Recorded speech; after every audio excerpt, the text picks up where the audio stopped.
Hello and welcome to my Guyana 2026 travel video. Now, just before I start the video, I wanted to explain a little bit about Guyana, just so you've got the context.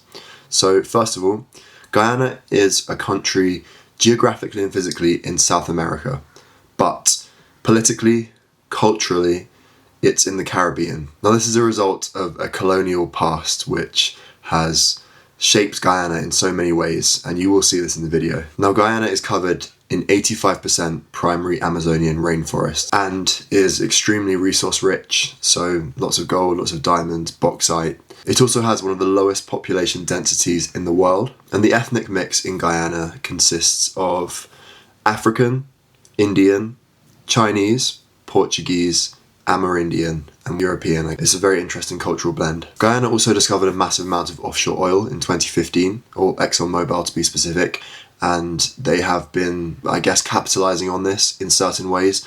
Now this is very controversial because a lot of that money has not been flowing down to, or trickling down to poorer people. As a result, 60% of Guyana still live in extreme poverty. So it's a very polarizing place, but fascinating. Okay, that's all from me. Thank you and enjoy the video.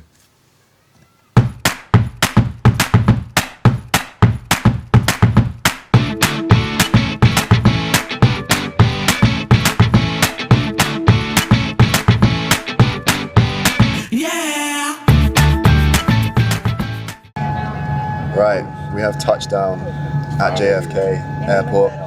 About time. Yeah, made some friends along the way. made the journey a lot more bearable, Honestly.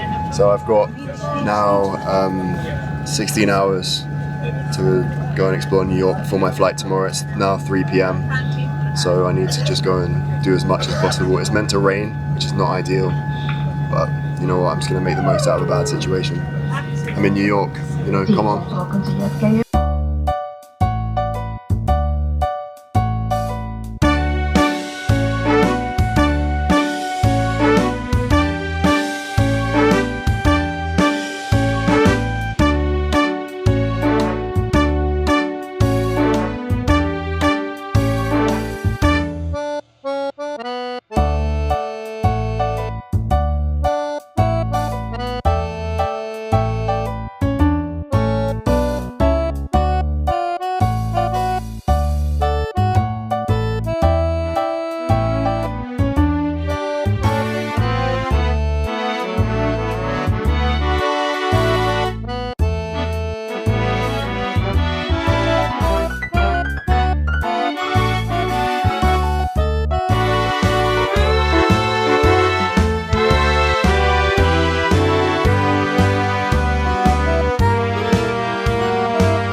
So a quick update. I've spent maybe 5 hours just walking around, taking the cab to different places. I am exhausted, jet lagged as well. I bought myself a soju.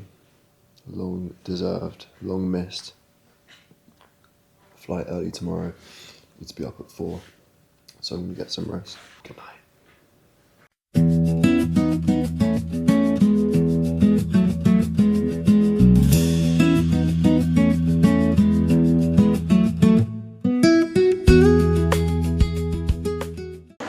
Right, okay, after a long 6-hour flight, I finally arrived in Guyana, Chedi Jagan International Airport. I'm the only non-Guyanese person who I've seen at this airport on the plane, so I'm definitely in for a real, proper cultural experience here. I have no idea what to expect, honestly. Flying over, you probably might have seen in my clip, it was just all jungle. Even as we were entering the airport, it was all jungle. So I didn't realize it was going to be that dense. I know that, I think it was 85% of the land here is covered in jungle, but I didn't realize it was that close to Georgetown. Anyway, enough waffling. Time to go and get my bag and get some rest before a big day tomorrow. Guyana, land of sun and sea, rivers and jungles calling me. Guyana, tropical beats so high, dance with me under the Caribbean sky. By from Georgetown to Kaita Falls, the jungle and river tell their calls. Diverse cultures, hearts unite, heritage and history shining bright. Calypso and reggae fill the air, festivals and colors everywhere. Friendly people with hearts so true. Guyana's magic will capture you. Feel the breeze, feel the heat. This island's rhythm can't be beat. Guyana, land of sun and sea, rivers and jungles calling me Guyana. Hello again. So, I'm going into the jungle tomorrow. I'm taking a 12-hour overnight bus in about an hour to a place called Iwakrama Lodge, which is deep in the interior of Guyana, close to the border between Brazil. And I'm going to be spending 4 days there just doing kind of a bit of camping, a bit of kind of exploring. Now, I'm making this clip because I've been staying with someone called Alfred, who's one of my grandpa's associates or friends. And he is a fascinating man. I've learnt so much about Guyana, about corruption, about politics, about philosophies about life, which are, I guess you could say, controversial. And I just thought he had so many really cool stories, which I didn't want to just be, I wanted for him to be able to tell them in their light. So I made a very short interview with him, and he was happy to do it. He was really up for it. Just about the kind of, a few of the experiences that he's had. It's a little longer, but you know, I'm making this for me and my family and friends and people who want to watch this. This isn't to go viral, you know. So enjoy, skip through it if you want, but you know, I wouldn't recommend. It's a very, very interesting interview. All right, I will see you in the jungle. Okay, so Alfred, my first question to you is, introduce yourself. What have you done for your whole life? You're a man of many talents, so you know, run through that quickly. Well, I mightn't rate it as a talent, but it seems to me that you value these things Very much, as very talents. Anyway, I was born in New Amsterdam, grew up there, and then because I was a bright boy, I got a scholarship to come to Georgetown, the top schools. Mm-hmm. And I kept close to God. And whatever you credit here is as a result of me asking Him at an early age for wisdom. So I had time for a lot of learning a lot of things. And I think I now know everything I ever wanted to know. Life, the universe, and everything. Must be very peaceful for your mind. Oh yes, and there's no inordinate desires. My desires are, I just eat fruits. I just eat fruits. God cooked them. I eat them. Mm-hmm. And these are? These are Suriname cherries. Suriname cherries, okay. Mm, And I've actually tried one. They're an acquired taste. I didn't initially first like them, but I think I could get used to them. yeah. The sweetness, you have to wait for it. And that brings me on actually to asking you about your diet, because that's an interesting point. So tell me a bit more about that. Well, I've been eating fruit for the past almost exclusively fruit. I've lived on fruit for 4 to 4 years.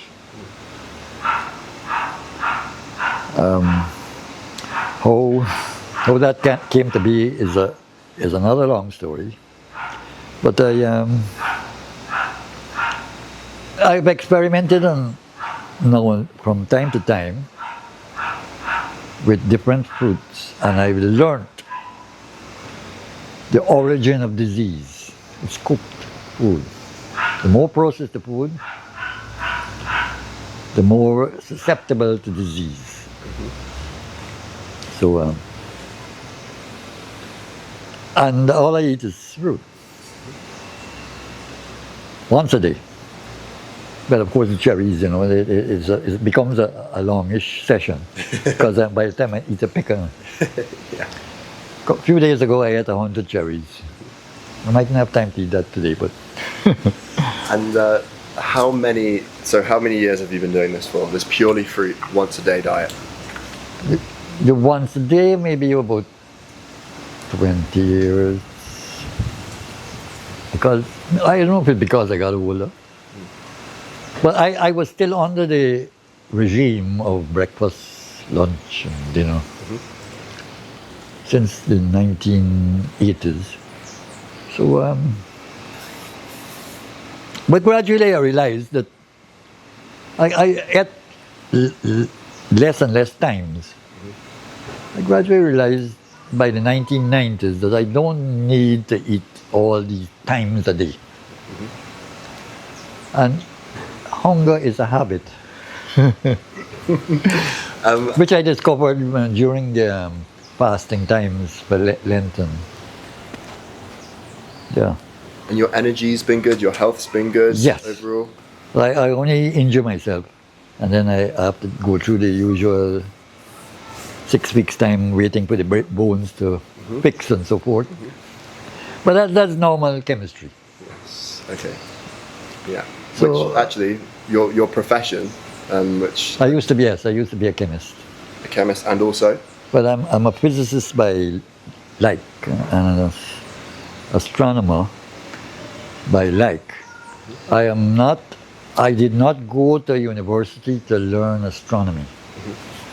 It took me about 10 or so years to develop it all by myself, figure it out, and once I can figure out how the heavenly bodies move and predict when eclipses and so forth, I can work this all out.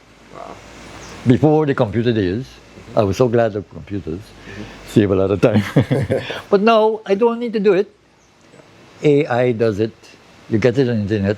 I used to write the prediction, the forecast in the newspapers, so it depends on my forecast Yeah. for this country. But I don't need it. I'm out of a job, you know. Of course, it was all done for free. But what was I going to tell you? I forgot. That's okay. Well, I wanted to move on. I wanted to a minute ask you about your time, your pilgrimage. But before you do that, I wanted to ask about your relationship with the government. So you've told me that you're as known as a dissident. Yeah, I can be classified as a dissident. Yes. Okay. Now is any government, because governments do things that they want to justify. But civil society people who are getting fewer and fewer because they want jobs with the government or with government control, contractors and so forth. In an oil economy, the government has a large share of the employment. And who they choose to do the contracting. There is supposed to be a law, public procurement law, but somehow that is kept in the breach. Okay. So you've spoken out against the government for certain For various incompetences. various incompetences. Yeah. It doesn't matter which government. I used to be in Transparency Institute. There's a branch of Transparency International. So no matter which government, they always have something to hide. Yeah. And I can never be friends with any politicians Yes. because I belong to those things. Sure. And so you've had. Sorry. So my civil society activism now is in access to information. There is what is known as the Access to Information Act in this country. This was done by the people in government at the time because you can't get loan. This is before oil. You can't access money unless you show certain levels of civilization and you let the people know what is going on and so forth. However, this law was a bad law. There's a bottleneck at a person known as the Commissioner of Information. This guy, he was a contemporary of mine in school, you know. Okay. But he There are 5 levels of information. Information is classified into 5 levels. Top secret, secret, confidential, restricted, and general. Only the last one is available to the public. Okay. Who gets to classify the others? We have no idea. Right. Some body called a public authority, which is defined in the Act. And it could be any body owned by the government or some civil servant. A public authority, some agency, can decide where the information is classified. Now, even within the general, the Act says you can get it and you can get it. And if you can't, you can appeal to the Commission of Information. However, if the public authority decides it is not in the public interest, in the general category, we can't get it. We can appeal to the Commission of Information. He told me that himself. So I went to the Commission of Information, went through, and he gave me a long procedure and so forth. I followed it meticulously, sent in the request, and got nothing. The Act says that essentially, if the commissioner is supposed to give a reason within 30 days. Yeah. Give you the reply within 30 days. Yeah. But if he doesn't do it within 60 days, the information must be deemed inaccessible. And that was a completely useless act. Yeah. God, I would have thought it would be the other way around. If they don't reply, then surely make it general. But the thing is, the Organization of American States was fooled by this act and raised the transparency index, the access to information index for this country. I objected to that. And they tried to tell me I attended a course run by the Organization of American States, OAS, where they were teaching us about how, access to information. A lot of government officers went, said nothing. I'm the only person, because I belong to civil society. Okay, yeah. Said something. So you've had the vice president or the president speaking out against. The vice president gave press conference, mentioned my name a few times, but they were all in a erased. positive way. When people tell me he called your name, so when I go to look, it's gone. They've edited out in the published version, not the live version, no longer in the live version. Okay, well, that brings me on finally to the main reason why I'm recording this video, and it's your pilgrimage. So, I'm just going to give you free reign. I just want you to tell the story of your pilgrimage. And well, it's a pilgrimage because in the year 2000, the Pope called out a holy year. John Paul II at the time. Yeah, and just to confirm, you're a Catholic. Yes. Yeah. Maybe a too good Catholic.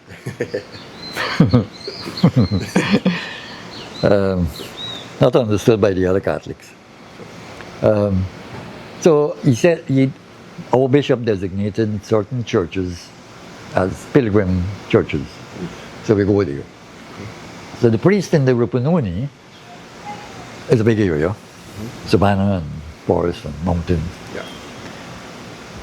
He said to me that they're all pilgrimaging to St. Ignatius, near to Lethem, a main town. Okay, which is in At the border of Brazil. Yeah. Okay. So I said, okay, I'm going to walk there. He said they were all walking because they're natives, Yeah. the Amerindians. They don't really own vehicles. Yeah. They have to walk. Yeah. It takes them days to. So I said, I'm going to walk there too. He said, walk. Yeah. I said, where walk? And I started walking during the whole, just in Lent, to get there for Easter. I took my time, The 65 miles from Georgetown to Linden I skipped because there was a lot of crazy people on the road. Yeah. So I said, I'm not going to prove I'm not out to prove anything. I can walk from Georgetown to Linden. I'm going on a pilgrimage. Yes. So after Linden, the last town before you get there, yeah, little outposts along the way, I suppose. I took the trail or the jungle, wherever was more convenient. There were trucks and so doing forestry and mining and so forth, so I encountered them. No. But I generally tried to keep off the road, dusty and civilized. Yeah. So you're on just before you continue, you're on a multi-day hike, which, how many days? 16 years. 16 days through the Amazon jungle. Well, we call it the Guyana jungle. The Guyana jungle, sorry. And you've got what with you in terms of equipment? Oh, I got a 80-pound pack. Okay. With tent. Usual scout. I used to be a scout leader, scout master for many years. So I walk with that mentality, and out of habit I walk with a tent, ground sheet and so forth. Yeah. Books for the children in the tent. And then I realized that why do I need a tent? And the earth is my floor. North, south, east, and west are my four walls, and the sky is my roof. The house of God is large. I'm in the house of God. Walk about. Wow. Okay, so. And I don't need to fear the animals. You see, I walk with Jesus. Adam And walk with Jesus. commanded the animals. If he wanted to pick a cherry up there, you just call a bird or a monkey or something. Go get it for me. Wow. So you decided, right? You met someone who would take your tent. Oh yes. On the way going, well, there are these. When I'm on the road, truckers would pass because it's so far away that you got to supply the interior location with stuff. And a few of them would ask me if I need a lift. So I said no, I'm on a pilgrimage. But after one passed me again, he went back to Georgetown, come again. Yeah. I said, okay, what you can do is take my tent and give it to the GDF commander, a former student who, he's a colonel now. Yeah. GDF is Guyana Defense. Guyana Defense Force, yes. So, and I simply lay on the ground, and time to sleep and enjoy everything. Or in the jungle. Yeah. The mosquitoes are very friendly. They were hardly there in the deep jungle. It's only when civilization met jungle at the border that we have these pests, what we call pests, which were perfectly normal animals and insects in the jungle, taking their citizenship like all the other denizens. Well, we call these poor creatures pests. So you came up against, you encountered jaguars. Yeah, right. Well, I think the ones that were very unfriendly were probably mothers with young. Yeah. Well, I respected that. I don't want to go and upset anything. Right. But I once, and there were all sorts of terrain. One was a yellow loam, which I never saw. It was peculiar to me. So I stepped in it, and I started to go down. But so I realized that this thing might have no end at the bottom. I took off my back, threw it on what I thought was firm ground, and sort of rolled over, covered in yellow. Oh. Yeah, I got out of that, yes. Seems like a close call. I had glasses, but I think it sank. I lost it in there. Gone. And then your food situation. So you had food for the first how many days? 4 days, yes. 4 first days I had 22 oranges. Okay, 22 oranges. And at the end of that, I ran out of oranges. And I was hoping there would be a market at Mabura. Well, unfortunately, I got there too late for market day, and there was none.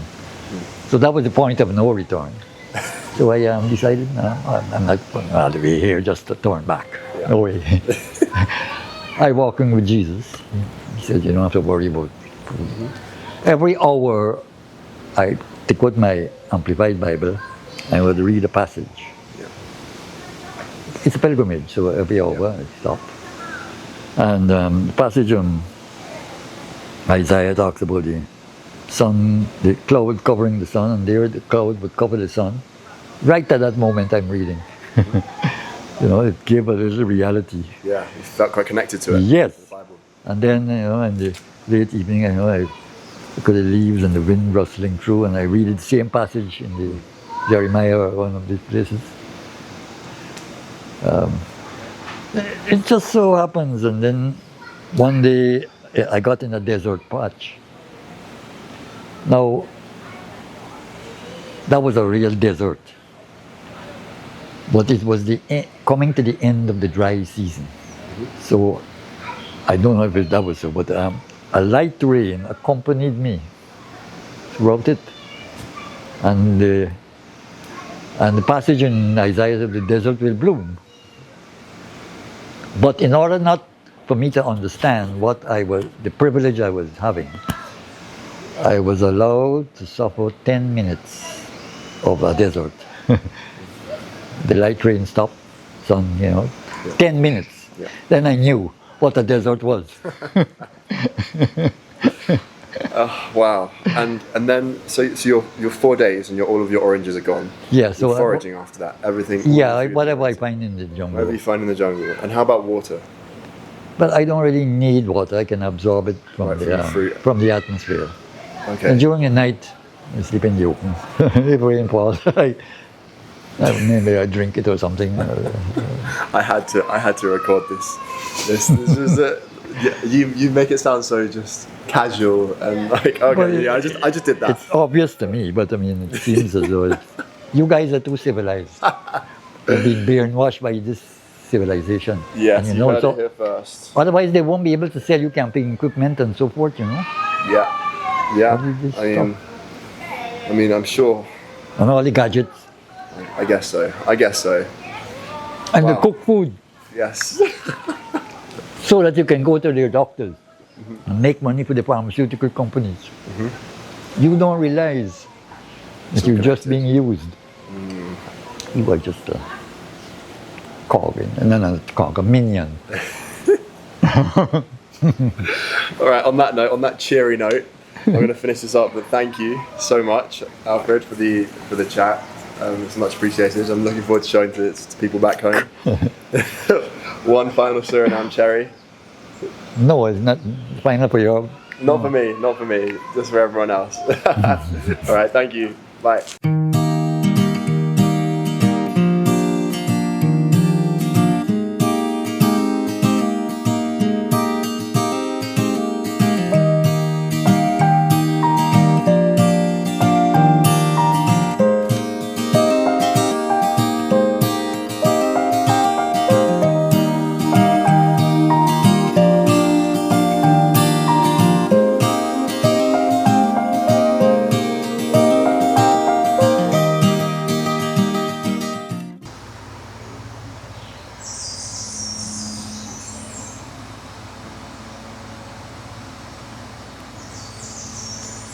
Look at this place. It's actually gorgeous.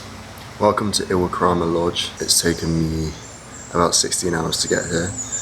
Went on a very long and painful bus journey. I also kind of camped in a hammock in a very random kind of river crossing area, which was a horrendous 2 hours of sleep. I was getting bitten all over, even with repellent. But I've made it, so positive now. Got loads of activities booked.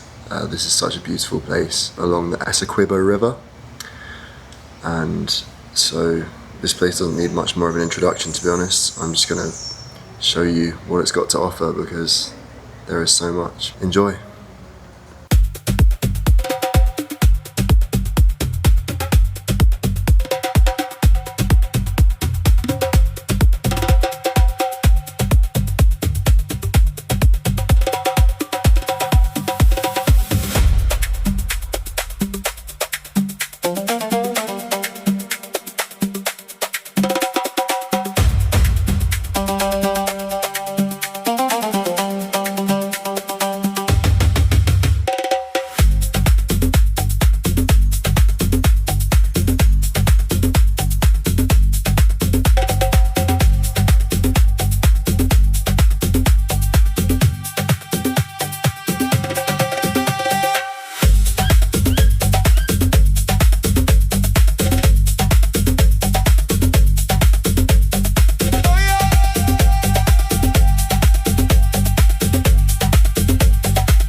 Hello, my time at Awakrama has come to an end. It's my final night here. It's been an amazing experience. I've been the only tourist here for the entire 3 days, so I've kind of felt a bit like the president. It's been so great.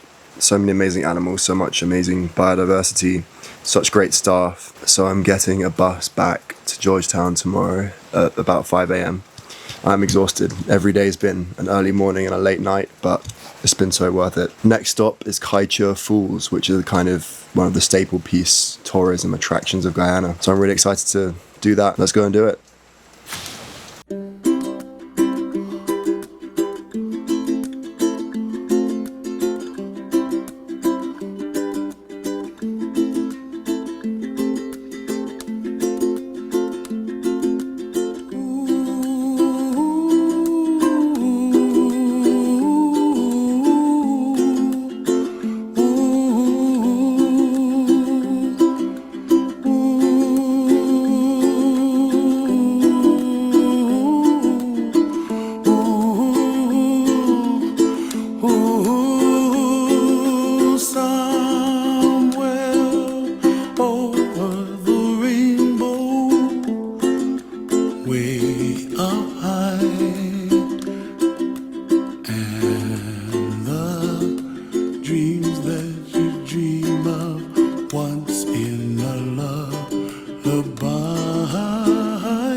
Hello.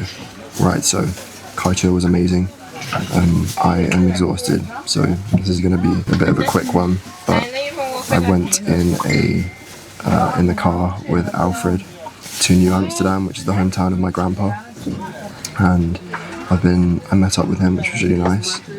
I've been meeting people in the local area, and he's put me on a boat now to a place called Kimbia. It's a very small boat, and I don't know how long the journey is going to take, but I don't actually have anywhere to stay, so I'm going to need to find somewhere. I'll just have a little walk around when I get there, and hopefully there's a guest house or something. My sleep has been so bad through this whole trip. I don't know what it is, and I don't know why, but I need some rest. Anyway, that's enough. We're almost done. I'm going to Kimbia, and then it's home. Bye.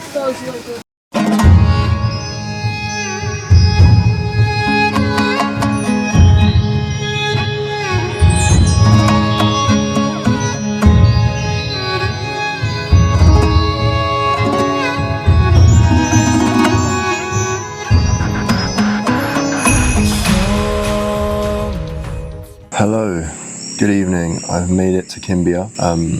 It's now about 7 p.m. It was all a bit of a mess with finding, I didn't have any accommodation planned.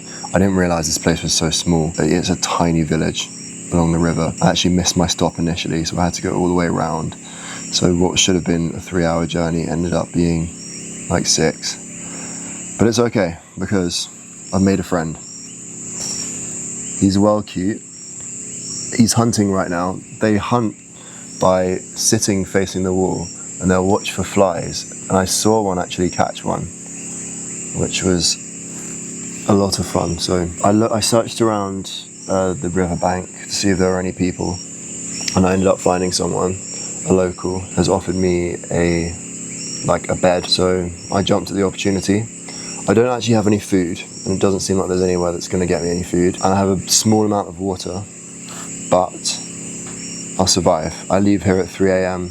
back to New Amsterdam, so all is okay. It's just been a long day, and I'm so tired. I feel a bit like delirious. I'm gonna go and get some sleep, and peace out. I'm gonna watch this frog a little more, doing his hunting.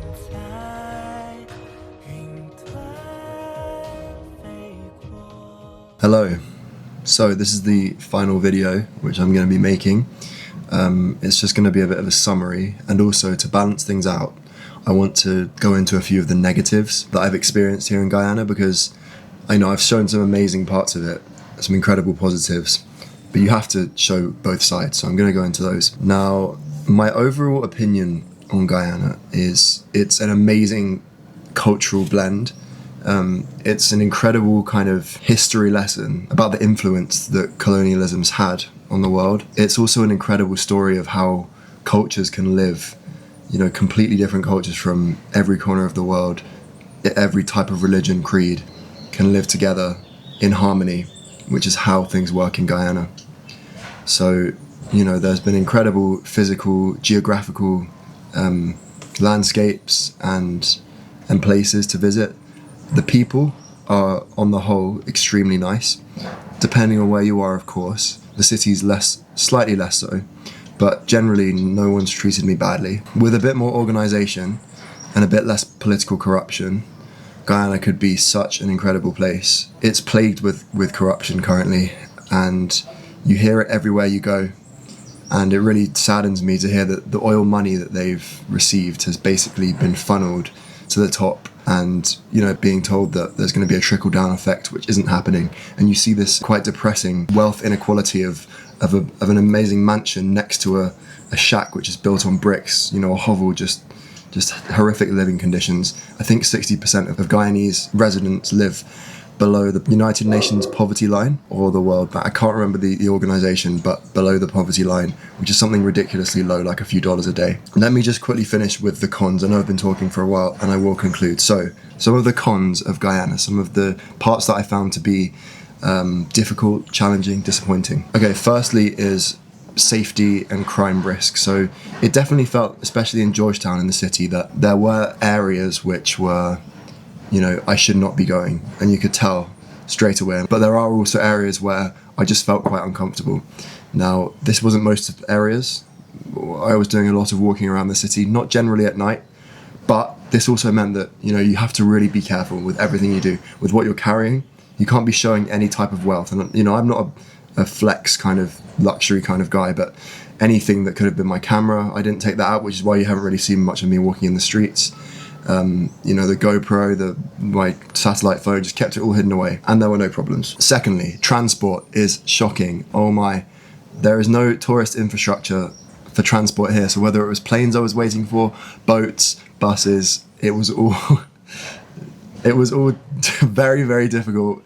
That meant that I got to read a lot, so I'm not complaining. I have time. But for people who are on a very tight time frame, like I met some UN diplomat and think tank guy, and they were just struggling so much with it because, you know, they were there for work. Okay, number 3, it's very expensive for travellers. So if you're coming to Guyana, expect to pay UK prices, if not potentially more. Now, you'd think with the oil discovery that they would have cheap fuel at very least. No, the fuel is incredibly expensive. It's one of the most expensive parts of getting around is transport.